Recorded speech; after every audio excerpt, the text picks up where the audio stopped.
நடந்த தீ விபத்தில் கிட்டத்தட்ட 40 இந்தியர்கள் உட்பட 49 பேர் பலியாகியிருந்தனர். இந்த செய்தியை கேட்டு தற்பொழுது முதலமைச்சர் ஸ்டாலின் அவர்கள் அவருடைய இரங்கலை தெரிவித்திருக்கிறார்.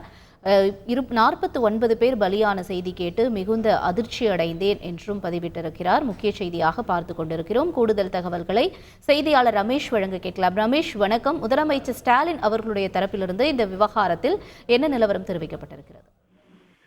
வணக்கம். குவைத் நாட்டில் ஏற்பட்ட தீ விபத்தில் உயிரிழந்தவர்களுக்கு தமிழக முதலமைச்சர் திரு மு க ஸ்டாலின் இரங்கலை தெரிவித்திருக்கிறார்.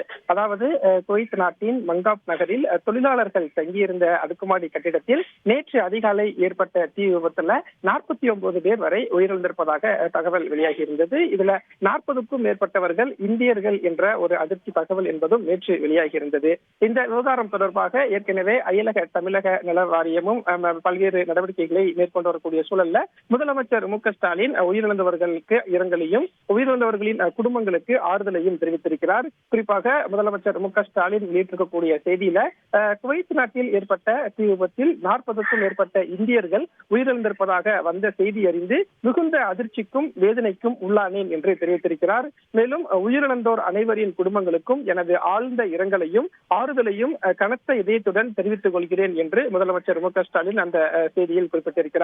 மேலும் இந்த தீ விபத்தில் தமிழ்நாட்டைச் சேர்ந்த தொழிலாளர்கள் யாரேனும் உள்ளனரா என்ற தகவலை சேகரிக்கும்படி அயலக தமிழர் நலன் மறுவாழ்வு ஆணையத்திற்கு உத்தரவிட்டிருப்பதாகவும் முதலமைச்சர் மு க ஸ்டாலின் தெரிவித்திருக்கிறார். மேலும் இந்த தீ விபத்தில் காயமடைந்த அனைவரும் குவைத் நாட்டின் மருத்துவமனையில் சிகிச்சை பெற்று வருகின்றனர்.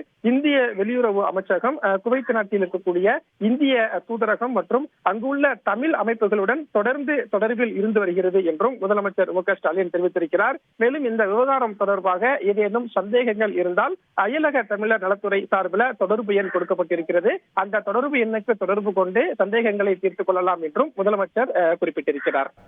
உங்களுடைய விரிவான தகவல்களுக்கு நன்றி ரமேஷ். செய்திகளை உடனுக்குடன் தெரிந்து கொள்ள உடனே சப்ஸ்கிரைப் பண்ணுங்க.